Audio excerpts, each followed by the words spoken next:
జున్ను, నీకొక కథ చెప్తాను విను. ఒకరోజు సూర్యుడు, చంద్రుడు, వాయువు విందుకెళ్లారు. వాళ్ళ తల్లి నక్షత్రం వాళ్ళు ఎప్పుడు తిరిగి వస్తారా అని ఆత్రంగా ఎదురు చూడసాగింది. సూర్యుడు, వాయువు అక్కడ విందులో వడ్డించిందల్లా కడుపు నిండా తిన్నారు. ఇంకా ఏమున్నాయి అని అడిగి తెలుసుకొని సుష్టుగా భోంచేశారు. వాళ్లకు తింటున్నప్పుడు తల్లి ఒక్కసారి కూడా గుర్తుకు రానే లేదు. కేవలం కడుపే కైలాసంగా భావించారు తప్ప తమ తల్లి గురించి ఆలోచనే లేదు. అయితే చంద్రుడు మాత్రం తల్లిని మర్చిపోలేదు. తన ముందుంచిన రుచికరమైన పదార్థాలతో కొన్నింటిని తల్లి కోసం జాగ్రత్తగా మూట కట్టుకున్నాడు. వాళ్ళు విందు ముగించి ఇంటికి వెళ్లేసరికి అర్ధరాత్రి దాటింది. అయినా వాళ్ళమ్మ నక్షత్రం వాళ్ళ కోసం మేలుకొనే ఉంది. బిడ్డలు ముగ్గురు ఇంటికి రాగానే, నాయనా, నా కోసం ఏం తెచ్చారు మీరు అని అడిగింది ఆశగా. అమ్మ మాట విన్న సూర్యుడు కాస్త ఉలిక్కి పడుతూ, అయ్యో, నీకోసం నేనేమీ తేలేదమ్మా, వాళ్ళు పెట్టింది స్నేహితులతో హాయిగా ఆస్వాదించానే తప్ప నువ్వు గుర్తుకు రాలేదమ్మా అన్నాడు.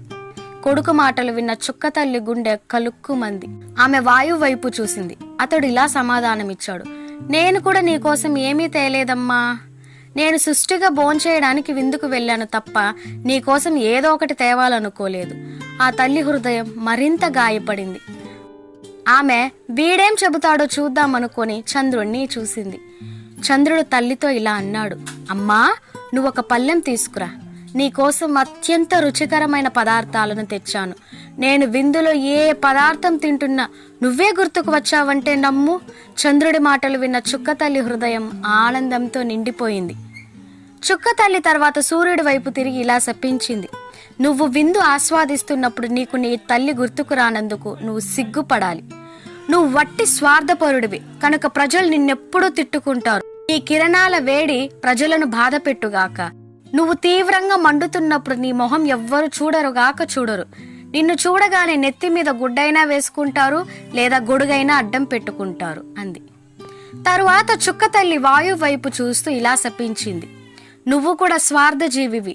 విందు ఆస్వాదిస్తున్నప్పుడు నేను నీకు గుర్తుకు రాలేదు. ఎండాకాలం నీ వడసోకి ప్రజలు బాధపడతారు. సూర్యుని వేడిని వడగాలిగా మార్చి జనాలను బాధ పెట్టే నిన్ను ప్రతి ఒక్కరూ నిందిస్తారు. నిన్నెవ్వరు అభిమానించరు అంది. చివరన చుక్క తల్లి చంద్రుని వైపు తిరిగి ఇలా సౌమ్యంగా అంది, తింటున్నప్పుడు కూడా నువ్వు నన్ను మరువలేదు. తల్లి పట్ల నీకున్న కృతజ్ఞత అది అరుదైన అమూల్యమైన సుగుణం. ఇక మీదట నువ్వు చల్లగా ఉంటావు. నీ కిరణాలు ప్రజలకు హాయి, ఆనందం కలిగిస్తాయి. నిన్నందరూ ప్రశంసిస్తారు. నీ రాక కోసం ప్రజలు నిరీక్షిస్తారు. అర్థమైందా జున్ను? ఇప్పుడు సూర్యుడిని చూడగానే అందరూ గొడుగులు పట్టుకుంటారు.